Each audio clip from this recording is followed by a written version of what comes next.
Nosso assunto hoje aqui é sobre a acessibilidade nos imóveis, a adaptação no setor imobiliário para a pessoa idosa. Afinal, nós estamos aí com o envelhecimento da nossa população e é preciso que ações sejam feitas para atender a esse público. Eu vou conversar agora com o presidente da Comissão dos Direitos da Pessoa Idosa da OAB em Mato Grosso do Sul, Nelson Afonso, que já está aqui no estúdio comigo. Bom dia e bem-vindo. Bom dia, Lígia. Bom dia, Cris. Bom dia a todos os colaboradores da CBN. Em nome da OAB de Mato Grosso do Sul, nós agradecemos.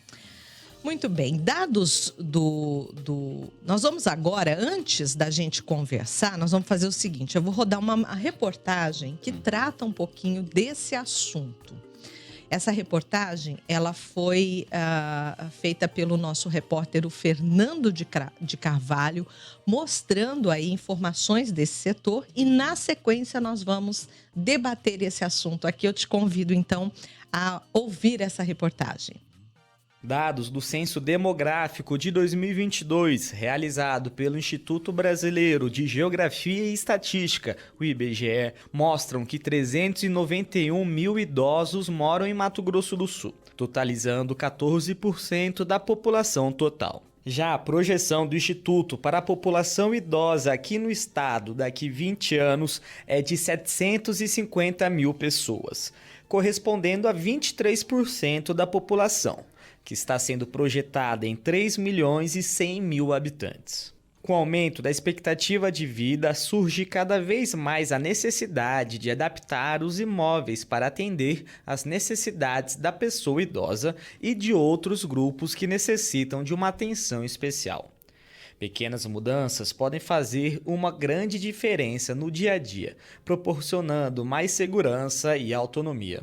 O engenheiro civil Jari Castro teve que adaptar a casa dos pais e conta detalhes das mudanças feitas. Eu iniciei com a retirada de tapetes e móveis que seriam obstáculos para ele, né?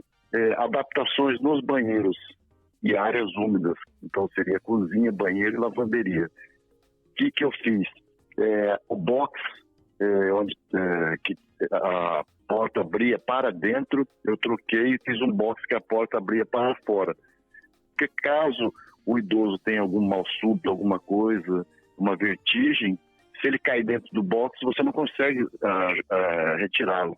Na casa dos meus pais existiam desníveis, eu fiz rampas na parte interna para que facilitasse o ir e vir. Fiz rampas externas, respeitando a inclinação correta, né? Com corrimão também nas alturas corretas, para que pudesse facilitar. Então, são pequenos detalhes que você consegue dar autonomia para as pessoas que têm algum tipo de deficiência.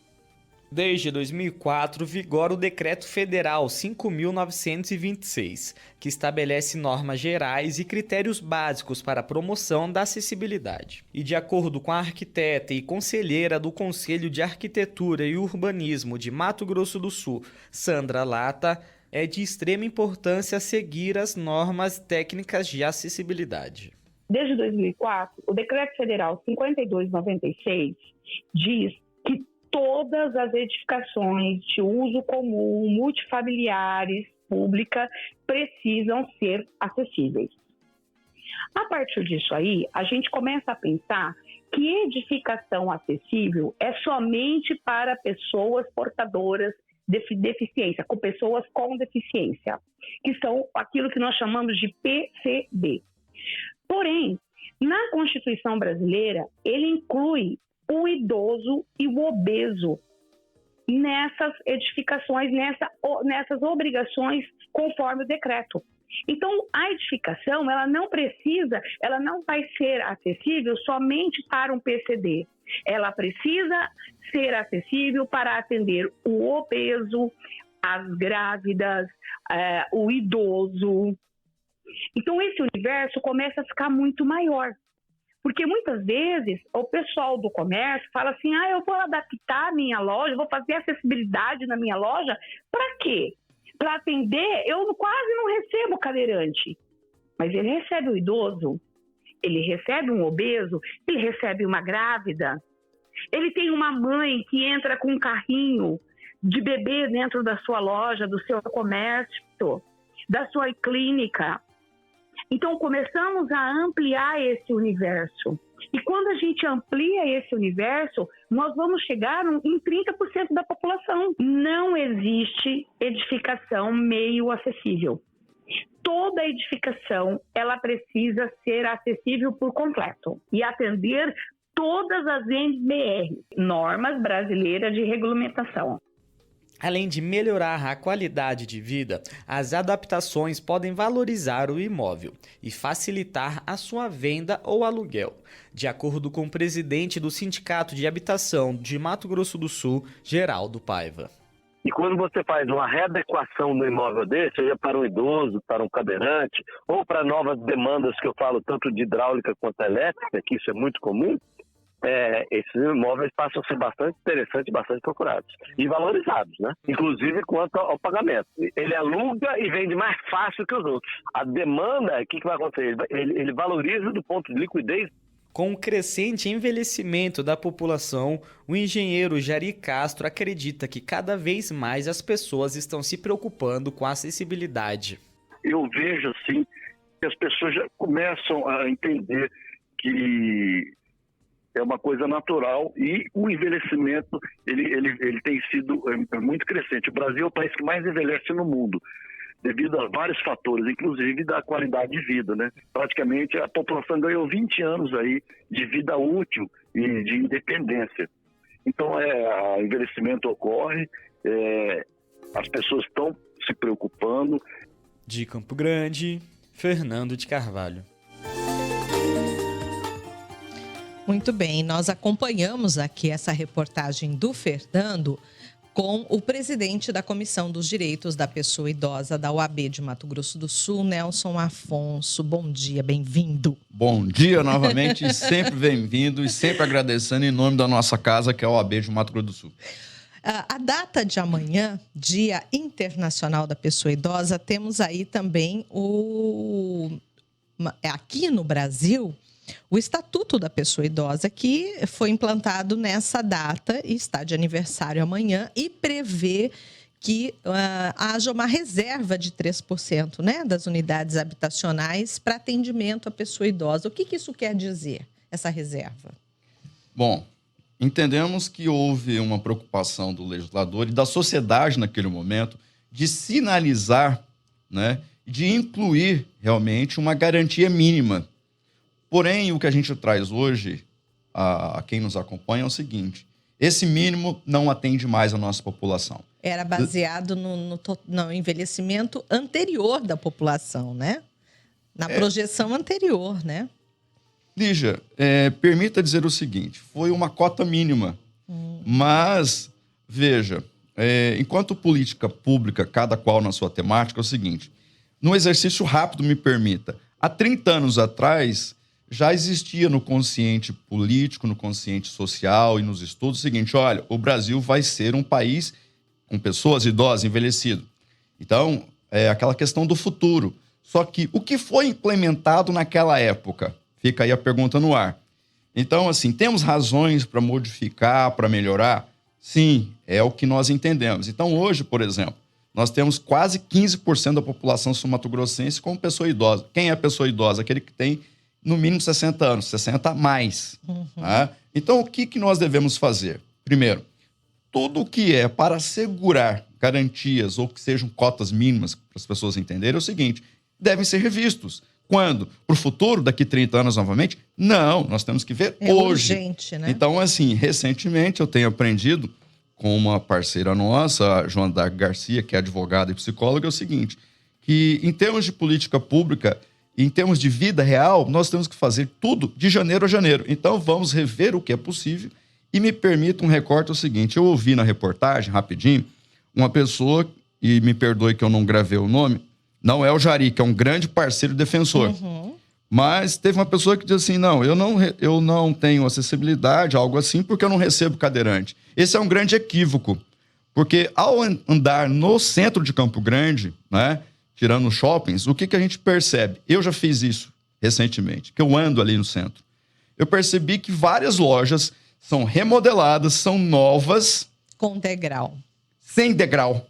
Ah. E cito a 14 de julho ali no centrão. Olha só. E aí, quando vem uma fala dessa, que eu não caracterizo como preconceituosa, nada disso, mas o que acontece? A falta de sensibilidade é muito grande. Por quê? Eu, Nelson, tenho 53 anos. Eu posso necessitar, em algum momento da minha vida, hoje, por uma eventualidade, um acidente, enfim, de uma cadeira de roda. Eu estou impedido de entrar em uma das lojas de marca de Campo Grande que estão ali no centro, no coração. Só estou dando um indicativo para vocês, porque não tem a rampa. Nós vamos agora, Nelson, fazer só um intervalinho que está chegando o repórter CBN e a gente vai continuar exatamente desse ponto já, tá? Repórter CBN. Oferecimento Calcário Agrícola com preço imbatível é na Calcário Cauluz. Acesse cauluz.com.br.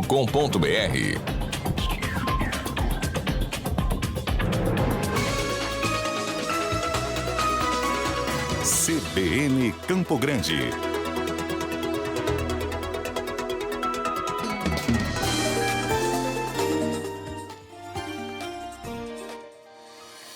Nelson, voltando aqui, eu falo que essa questão da acessibilidade, ela pode ser não só para a pessoa idosa, ela pode ser momentânea. Uma mãe com um carrinho de bebê, né? Você citou aí uma pessoa com uma cadeira de rodas em algum momento que possa ter sofrido um acidente, estar momentaneamente impossibilitada de caminhar.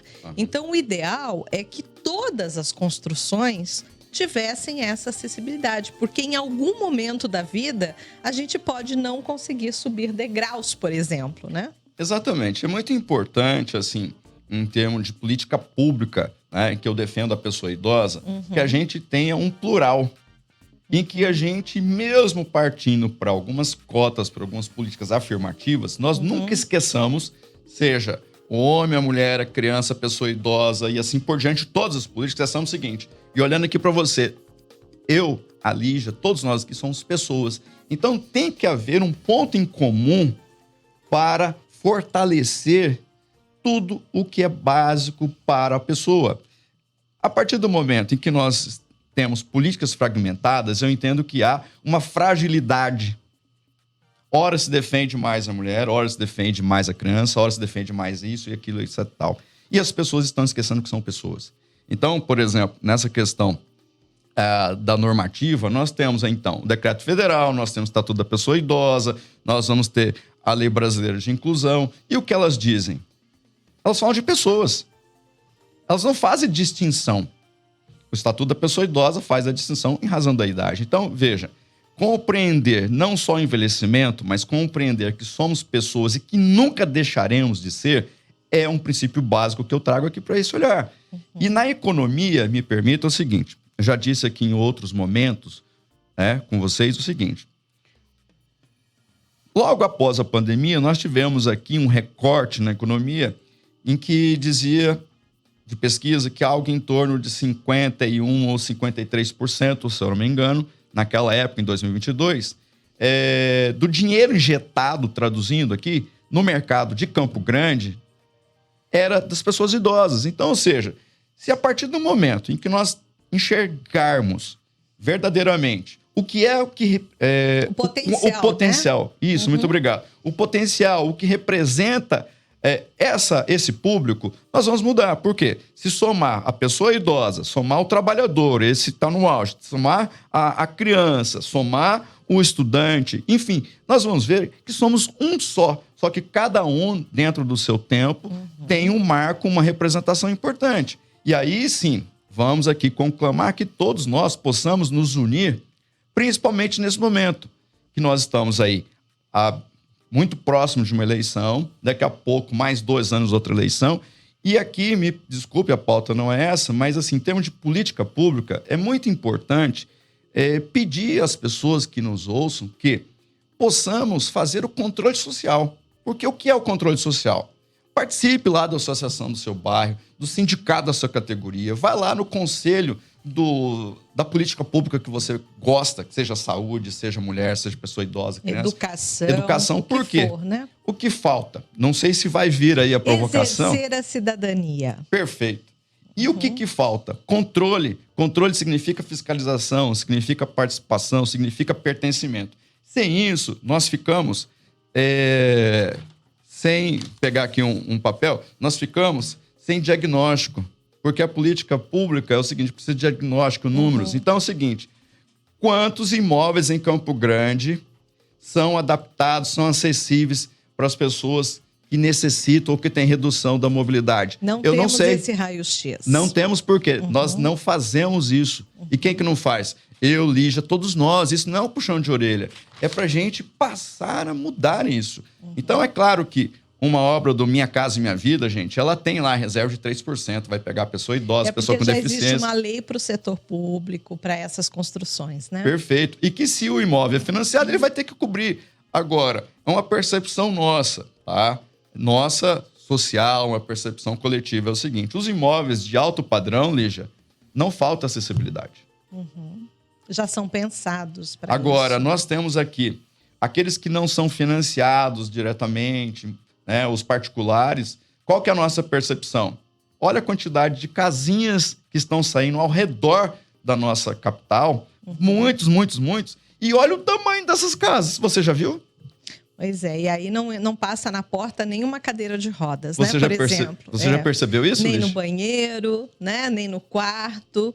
Então, isso realmente falta esse olhar, falta essa sensibilidade, como você Então, nós colocou. precisamos cobrar, porque o Jari é um grande nome engajado, um abraço ao Jari, nosso amigo, e ele diz, olha, não é caro, não é isso.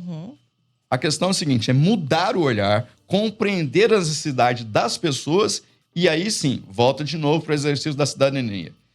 Precisamos cobrar, precisamos pedir, através de política pública, financiamentos, cofinanciamentos. Por quê?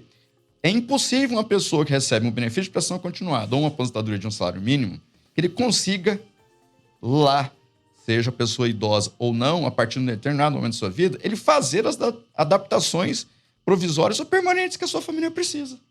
E a gente vê aí que as cidades no país, elas sempre querem o título de alguma coisa, né? Verdade.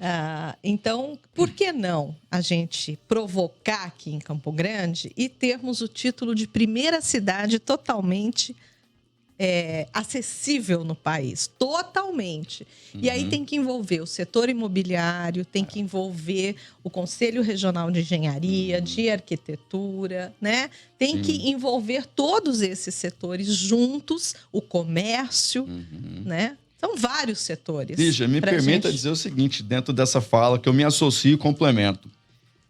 É ganha-ganha, minha gente. Não tem perda, vocês entenderam? Quando o comerciante lá não percebeu de uma loja reformada no centro, a 14, a importância é o seguinte, ele está deixando de receber uma pessoa idosa, um trabalhador, um jovem, uma família que levar o seu ente querido ali, que não importa a idade, para consumir. Vocês entenderam a importância disso? Então ele está fechando. Agora, quando há uma afetação direta a esse indivíduo, esse cidadão ou alguém próximo dele, o que acontece? Ele muda. Só que nós não podemos pensar dessa maneira coletivamente. Nós temos que mudar coletivamente. Então, acho que, agradecendo a sua fala, é ganha-ganha, minha gente. Olha, vamos aplicar a acessibilidade total. Quero dizer o seguinte aqui, então, como amanhã a gente comemora o aniversário do Estatuto da Pessoa Idosa, quero dizer o seguinte, olha só, uma dica de mudança que nós precisamos. É assim, se pensa só em 60 a mais, e o idoso com 80 a mais que pega um ônibus, o que acontece? Ele tem a redução da sua mobilidade. Então, é muito interessante que a rampa também seja aplicada para o idoso de 80 a mais, que é a segunda prioridade. Tem que mudar o olhar. A gente está falando aqui de rampa, de portas mais largas, mas aí é uma série de adaptações. Por exemplo, dentro de um banheiro tem as barras de segurança, né? Então você tem na própria rampa essas barras de segurança também. Exatamente. Né? Então, são várias alterações que são necessárias aí. Sim. E situações simples, né? Não são complicadas. Exatamente. Essas adaptações... Pisos que não são escorregadios também. É assim, né? olha só, Lígia, se eu não tenho condição de fazer uma mudança dentro da minha casa em relação ao piso, né, por uma questão de custo, o que é que eu faço? Eu vou comprar aqueles tapetes antiderrapantes e vou colocar nos locais, banheiro, cozinha, os lugares que as pessoas mais andam. Então, é um custo reduzido. Não consigo colocar as barras ali no banheiro, alguns Hoje, lugares. além dos tapetes, existem umas faixas adesivas antiderrapantes, que talvez sejam até mais eficientes do que os tapetes, que você cola sobre o piso em determinados locais, né, onde o idoso tem risco de queda. Exatamente. Exatamente. É porque, de fato, você trouxe uma abordagem muito boa para a gente diferenciar. O tapete, ele, embora antiderrapante, também pode causar ali um acidente, um pequeno incidente em casa, justamente porque a pessoa tem uma mobilidade reduzida. Mas são pequenas sugestões que podem favorecer realmente essa adaptação. Além disso, é o seguinte, me permita ser bem objetivo, bem prático, é o seguinte, é muito comum nós olharmos para o poder público, É o seguinte, existem muitas entidades, associações, enfim, do terceiro setor que ajudam nesse caminho. Então, assim, a gente também tem que olhar para o terceiro setor, porque o terceiro setor tem muita coisa boa e que pode ajudar nesse momento. Né? Tudo depende de bom projeto, né? E o terceiro setor está aí aberto. Isso daí é uma realidade brasileira e com fomento, muitas vezes, internacional. É um fato. Então, precisamos virar isso. E a parte tributária, eu não sou especialista na área tributária, mas eu quero dizer o seguinte, a gente precisa estudar como advogado. E ao olhar para a reforma tributária que, do jeito que aí está, em 2030, vai ser plenamente efetivada, que é assim o que está proposto, o que acontece? Veja, todas as instituições, seja criança, adolescente, todas, vão ficar buscando só o fomento público. Porque é o seguinte, né? Eu não vi alguém falar e eu não quero aqui puxar como inovador, não é isso. A gente faz política pública e para contribuir você vai refletir se está certo ou não e assim a gente constrói. Mas é o seguinte, a entidade A, que vive só do dinheiro público e de doação, o que é que vai ocorrer dessa entidade a partir de 2030? Ela vai ficar sem recursos praticamente, né? Então, veja, nós precisamos, não para 2030, nós precisamos o seguinte, vamos mudar a nossa matriz hoje? Vamos olhar para o terceiro setor? A gente não pode deixar a população chegar lá nessa projeção de envelhecimento para daí tomar as medidas. Isso vale tanto na questão da saúde, na questão da acessibilidade. Existe uma série de fatores aí que vão contribuir para a melhoria da qualidade de vida do idoso. Todos nós seremos esses idosos. Mais uma. Posso falar mais uma? Vamos lá. É o seguinte, aqui na Fernando Correia, lá embaixo, perto do Horto Florestal, bem pertinho, está sendo construído ali uma modalidade social para pessoas idosas, o que vai pagar algo em torno de 10%, é assim que a prefeitura anunciou lá 3 anos atrás, né? E sem direito a passar para os seus herdeiros. Então, se a pessoa, ora, está ali, não quer mais continuar naquele imóvel, ele vai embora. Se falecer, não vai ficar para ninguém, é substituído. Enfim, ali é para quem não tem moradia. O fato é o seguinte, tá? Para demonstrar que a gente tem que ter uma percepção longe. Você reparou, Lígia, e vocês que nos acompanham, o barulho, o perigo que é aquele ponto ali? Não é um local de sossego, né? Olha, não quero fazer propaganda nenhuma, mas às vezes a gente precisa dizer, olha, de um lado é o Horto Florestal, do lado do Horto, que é uma ponta, tá ali o Sesc, é assim o colégio do Sesc. Do lado de cá, tá ali esse predinho. E aí, e do outro lado está o Instituto Mirim. Então, com viaduto, movimento de carros intensos esse ali. Quadrilátero, barulho, ruídos. E ali a questão da acessibilidade. É assim, você já tentou atravessar ali, no horário de pico? Ali é um ponto de gargalo no nosso trânsito, Então, né? fica aí uma reflexão, né? Eu sou suspeito porque o meu escritório é pertíssimo dali, então eu conheço essa realidade.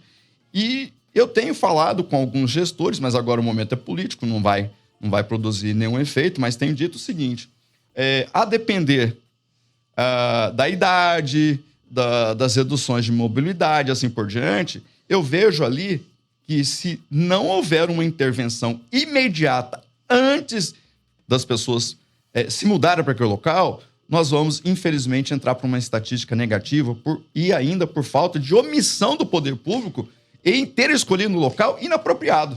Isso tudo se resume ao que você falou no início da nossa conversa, que é a sensibilidade, é o olhar para a questão do idoso, né?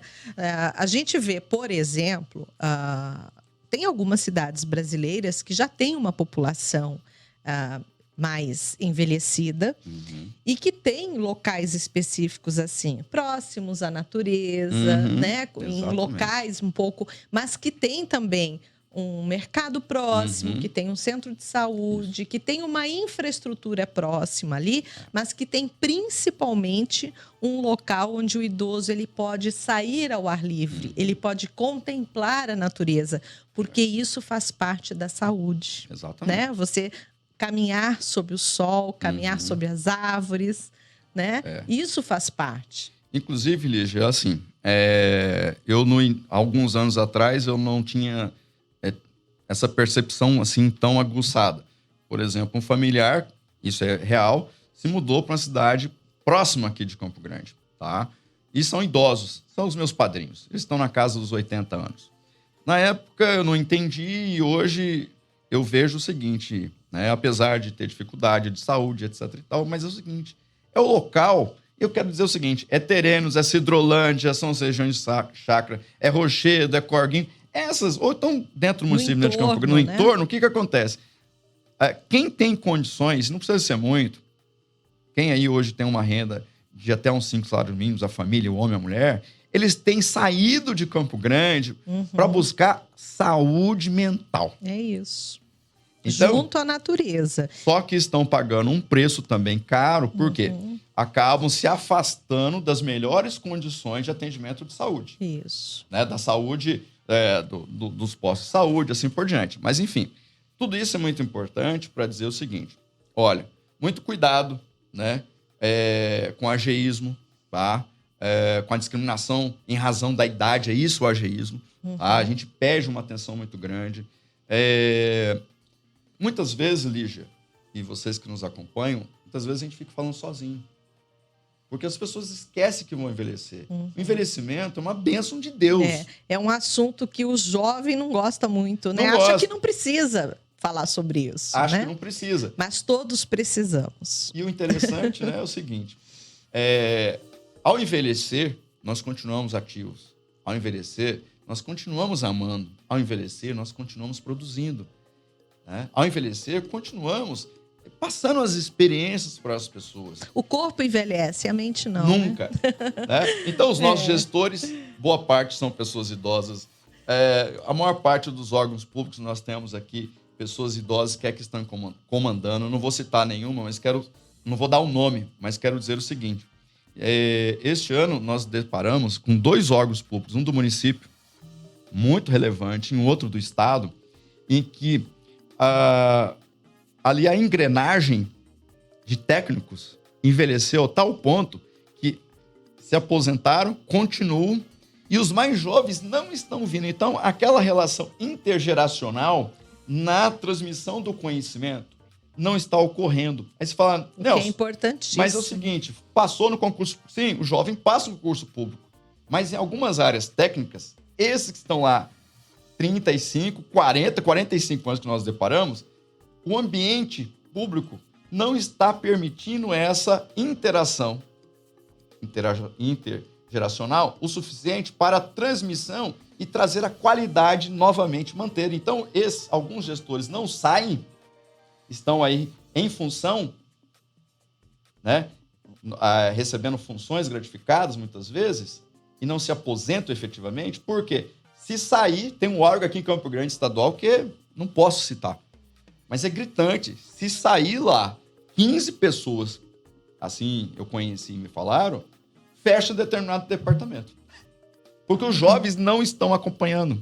Concursados, tá? Não estão aqui criticando a competência, mas estão falando da transmissão de conhecimento específico, né? É o planejamento, né? Isso é preciso pensar, Sim. né? E é preciso que tudo seja feito de acordo com que as gerações futuras tenham cada vez mais qualidade de vida.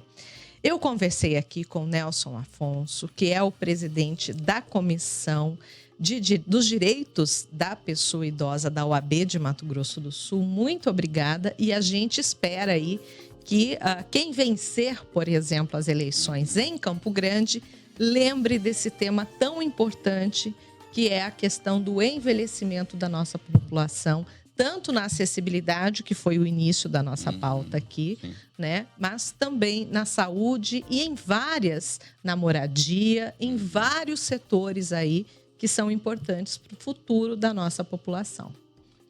A OAB de Mato Grosso do Sul, na pessoa da Comissão dos Direitos da Pessoa Idosa, quem agradece, estamos sempre à disposição. E quero dizer o seguinte como mensagem final, em comemoração ao Estatuto da Pessoa Idosa. De janeiro a janeiro, celebre a sua vida, realize, continue sonhando. E você que é mais jovem, se coloque no lugar de uma pessoa mais idosa. Se vejam produzindo, se vejam realizando, né? E faça isso a partir de hoje, para que a gente possa ter um ambiente melhor, uma sociedade melhor, mais inclusiva, mas não é inclusiva com A, B, C, D ou E. Inclusiva com cada um de vocês, que são pessoas independentes da idade, independente do sexo, da crença e assim por diante. Sejamos todos inclusivos. Muito bem, obrigada mesmo pela participação.